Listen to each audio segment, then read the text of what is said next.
नमस्कार, जोहार। झारखंड में आपका स्वागत। मैं राहुल ओझा आपके साथ। दुमका से बड़ी खबर है, जहां विदेशी महिला के साथ गैंगरेप किया गया है। स्पेनिश महिला के साथ गैंगरेप की खबर सामने आ रही है। बाइक टूर पर यह महिला निकली हुई थी, पति के साथ बाइक से घूमने गई थी और इसी दौरान इस घटना को अंजाम दिया गया। शुक्रवार की देर रात इस गैंगरेप को किया गया। हस्तिया थाना इलाके की घटना सामने आई है। दुमका एसपी ने कार्रवाई भी की है। 3 लोगों को हिरासत में इस मामले में लिया गया है। पुलिस पूरे मामले की तफ्तीश में जुटी हुई है। बताया जा रहा है कि पीड़ित विदेशी महिला अपने पति के साथ बाइक टूर पर निकली थी। वह दुमका होते हुए भागलपुर की ओर जा रही थी। रात करीब 12 बजे वो हस्तिया बाजार से पहले एक सुनसान जगह पर टेंट लगाकर सो रही थी। तभी आसपास के कुछ युवक वहां पहुंचे और उन्होंने महिला के साथ सामूहिक दुष्कर्म की घटना को अंजाम दिया और उसके साथ मारपीट भी की।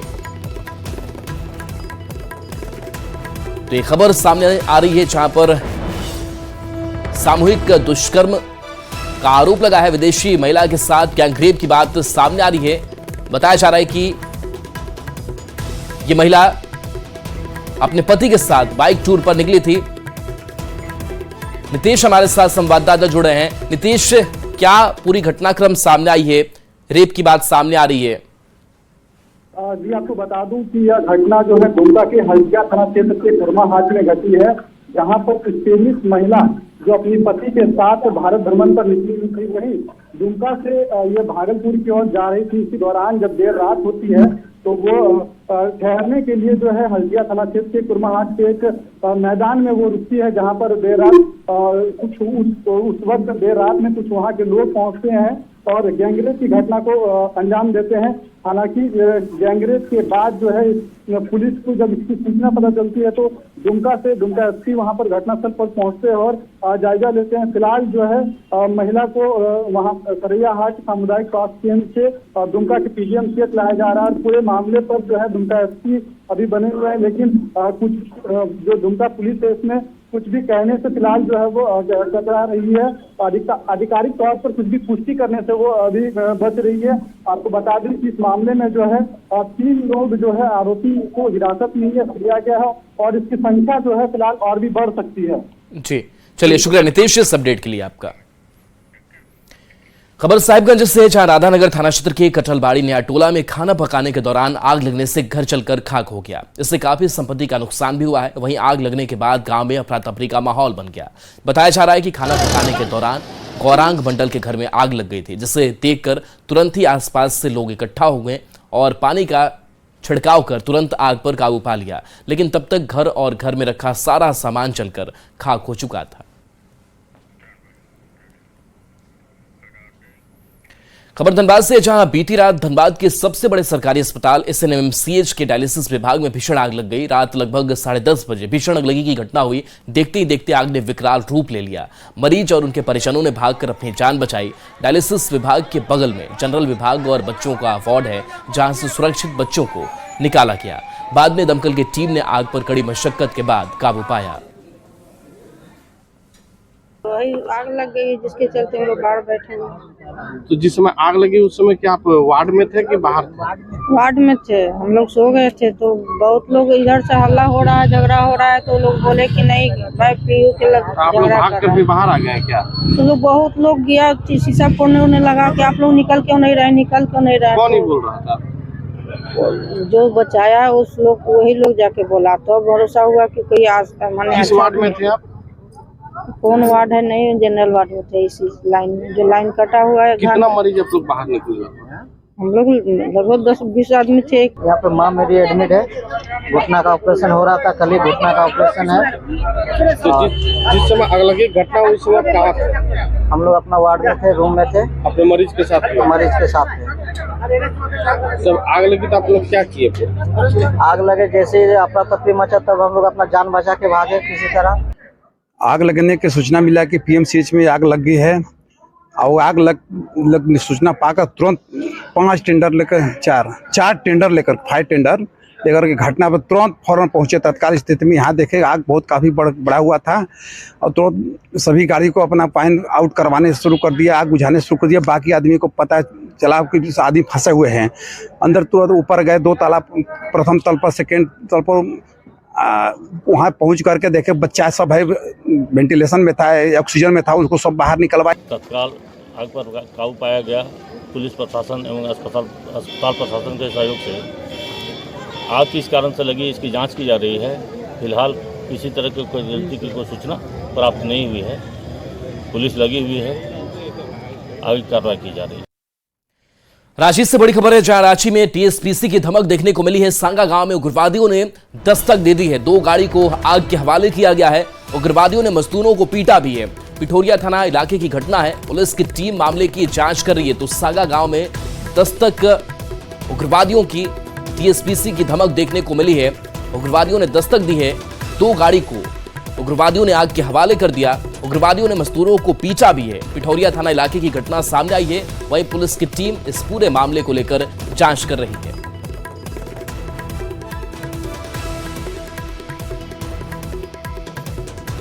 चतरा से बड़ी खबर है, जहां शख्स की हत्या से सनसनी मच गई है। टांगी से काटकर हत्या की गई है। सुदेश्वर डांगी की हत्या की बात सामने आ रही है। गड्ढे से इनका शव बरामद हुआ है। सदर थाना क्षेत्र की घटना है। सदर थाना में एफआईआर दर्ज की गई है। पुलिस मामले की छानबीन में जुटी हुई है। बताया जा रहा है कि सुदेश्वर डांगी सदर थाना क्षेत्र के लेम पंचायत के पचमहला गांव के रहने वाले थे।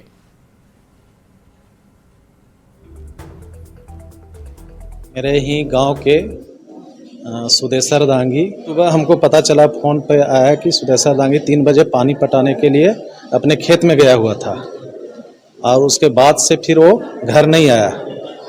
और उसके बाद हम लोग लगातार खोजबीन, गांव के लोग हम भी खोजे।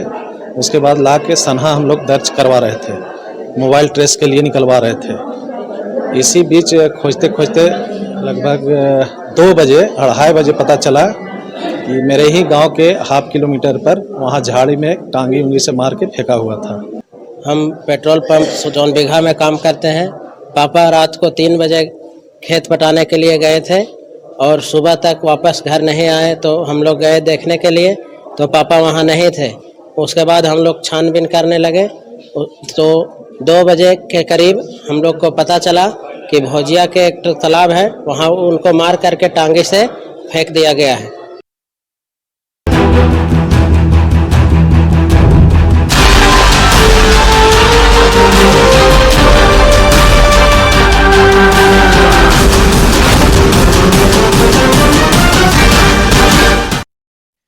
झारखंड विधानसभा के बजट सत्र का आज आखिरी दिन है। सदन में पहली पाली में प्रश्नकाल होगा। कई विभागों से जुड़े सवाल पूछे जाएंगे। राजकीय विधेयक भी लाए जाएंगे।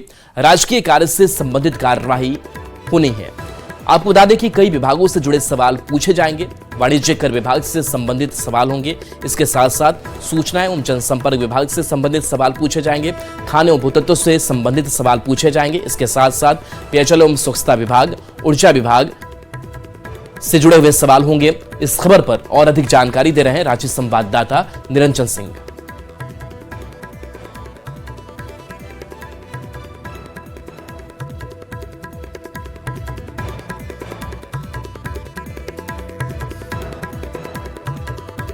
विधानसभा बजट सत्र का आज आखिरी दिन है। सदन में कई महत्वपूर्ण विधेयक लाए जाएंगे जो इस पर चर्चा होगी। लगातार आप देख रहे हैं कि सदन के अंदर और सदन के बाहर विपक्षी दल सरकार पर हमलावर है। जो विधेयक लाएगी उनमें महत्वपूर्ण है झारखंड लोक कार्य संविदा विवाद मध्यस्थ न्यायाधिकरण विधेयक 2024, झारखंड राज्य विश्वविद्यालय संशोधन विधेयक 2024, इंटरनेशनल विश्वविद्यालय विधेयक 2024, झारखंड माल और सेवा कर संशोधन विधेयक 2024। सत्ता पक्ष और विपक्ष विधेयक पर चर्चा करेंगे। क्षेत्र से जुड़े सवाल सदन में लाएंगे। वहीं सत्र की दूसरी पाली में विधेयक पर चर्चा होगी। निश्चित तौर पर लगातार आप जिस तरह से देख रहे हैं कि सदन के अंदर विपक्षी दल सत्ता पक्ष पर हमलावर है। आज बजट सत्र का आखिरी दिन है और आज भी हंगामे के आसार हैं। कैमरामैन संजीव तिवारी के साथ निरंजन सिंह, न्यूज 18 रांची। गढ़वा से बड़ी खबर है, जहां सीएम चंपाई का गढ़वा दौरा होने वाला है। कल गढ़वा सीएम चंपाई आएंगे। कई योजनाओं की सौगात सीएम चंपाई सोरेन देंगे। करोड़ों की योजना का उद्घाटन भी चंपाई सोरेन करेंगे। कई योजनाओं का उद्घाटन और शिलान्यास होना है। नए समढ़ाले भवन का तोहफा सीएम देंगे। बिरसा मुंडा पार्क का भी उद्घाटन होना है। हेलीपैड, फुटबॉल स्टेडियम का उद्घाटन सीएम करेंगे। टाउन हॉल, बस स्टैंड का भी उद्घाटन सीएम करेंगे। वहीं सीएम के आगमन को लेकर और अधिक जानकारी दे रहे हैं गढ़वा संवाददाता चंदन कुमार कश्यप। झारखंड के मुख्यमंत्री चंपई सोरेन एक दिवसीय दौरे पर 3 मार्च यानी रविवार को गढ़वा पहुंच रहे हैं। वे यहां लगभग 93 करोड़ की लागत से बनकर तैयार 5 भवनों का उद्घाटन करेंगे, जिसमें नीलांबर पीताम्बर बहुउद्देशीय टाउन हॉल है, अंतर्राज्यीय बस डिपो है, बिरसा मुंडा पार्क एवं हेलीपैड है, फुटबॉल स्टेडियम एवं नया जिला समाहरणालय का भवन का उद्घाटन करेंगे। इसके अलावा वे महात्मा गांधी जी की प्रतिमा, भगवान बिरसा मुंडा जी की प्रतिमा एवं शहीद सभा स्थल पर बनाए गए प्रतिमा का भी वह अनावरण करेंगे। इसके लिए गढ़वा शहर के टाउन हॉल में सभा स्थल की तैयारी की जा रही है। यहाँ पर रांची से आए टेंट के द्वारा लगातार यहाँ पर कार्य पिछले 2 दिनों से किया जा रहा है।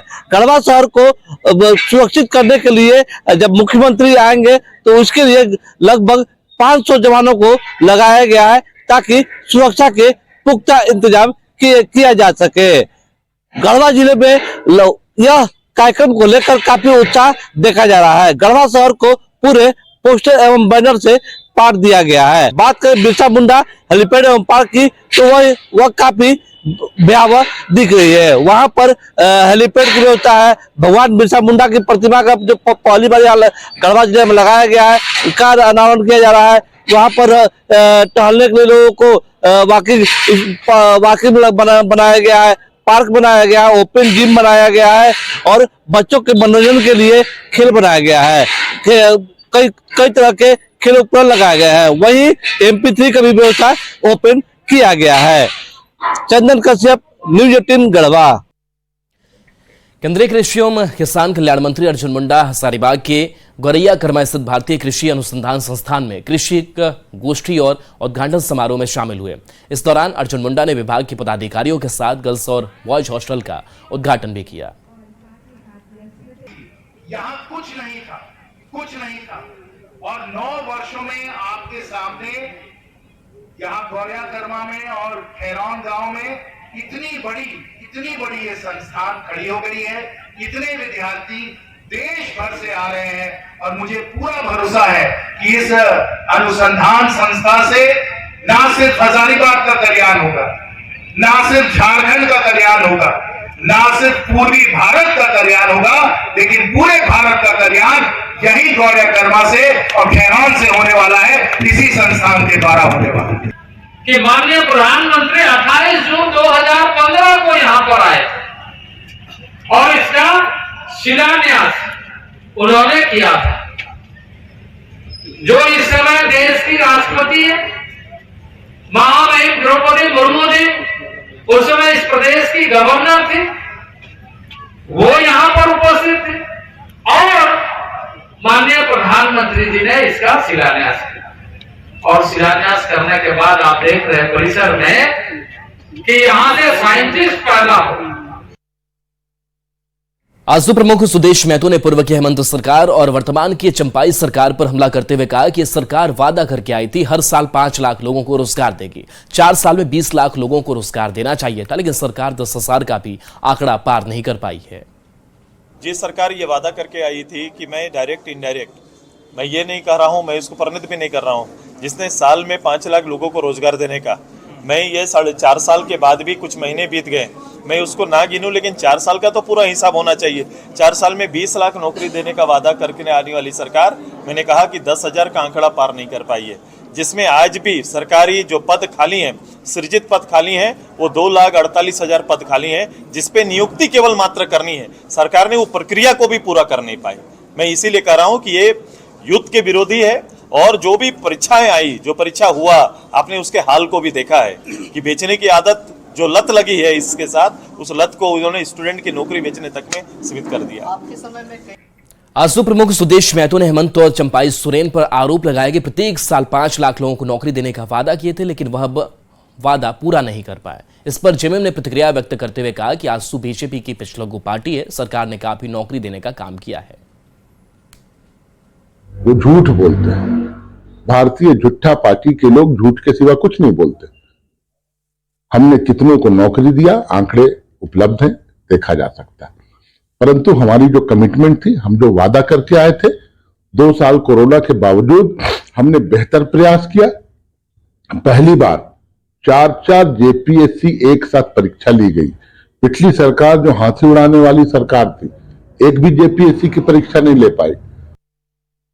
रांची में लोकसभा चुनाव को लेकर तैयारी तेज हो गई। निर्वाचन आयोग तैयारी में जुट गया है। रांची में राज्य मुख्य निर्वाचन पदाधिकारी की रवि कुमार ने कहा कि चुनाव की तैयारी चल रही है। अब तक जो काम था वो हो गया है, अब आगे का जो काम होगा वो जल्दी होगा। तैयारी है हम लोग का इलेक्शन प्लानर करके एक सिस्टम है, उसका सिस्टम के अंतर्गत हम लोग काम करता है। एक एक काम का एक एक शेड्यूल है, उसी शेड्यूल के अंतर्गत काम करता है, उसके शेड्यूल के अंतर्गत काम चल रही है। इसलिए तैयारी अभी के स्टेज में क्या है वो तैयारी पूरा है, आने वाला तैयारी है वो अपने समय पर करेंगे। इसलिए प्लानर का एक शेड्यूल है, कमीशन का एक शेड्यूल प्लानर बना हुआ, उसके शेड्यूल के अनुसार हम लोग का काम करा रहा है। रांची के सदर अस्पताल में डॉक्टरों की कमी है। इसके चलते मरीजों के इलाज में काफी दिक्कतों का सामना करना पड़ रहा है। अस्पताल के अधिकारी का कहना है कि हम लोग डॉक्टरों की नियुक्ति करने के लिए हम लोग लगातार इंटरव्यू कर रहे हैं, लेकिन स्पेशलिस्ट डॉक्टर नहीं मिल पा रहे हैं। हाँ, डॉक्टर्स की कमी है और हम लोग डॉक्टर्स के लिए लगातार वॉक इन इंटरव्यू कर रहे हैं, लेकिन स्पेशलिस्ट डॉक्टर्स खास तौर पर नहीं मिल पा रहे हैं। इवन एमबीबीएस डॉक्टर्स भी नहीं मिल पा रहे हैं। तो फिर से हम लोग दोबारा करते हैं प्रयास उसके लिए, और हम लोग को उम्मीद है कि यहाँ पर डॉक्टर्स हम लोगों को मिल जाएंगे। जैसे हम लोग बुंडू अनुमंडलीय अस्पताल के लिए भी कोशिश कर रहे हैं कि वहाँ भी स्पेशलिस्ट डॉक्टर रहें। हम लोग इंटरव्यू भी किए लेकिन कोई नहीं आए थे, तो इस बार फिर से हम लोग निकाल रहे हैं। सदर के लिए भी जहाँ कहीं भी डॉक्टर्स की कमी है हम लोग उसको लगातार प्रयास करते हैं कि वो कमी दूर हो। और चलिए न्यूज़ 18 बिहार झारखंड पर खबरें आपके लिए लगातार जारी हैं।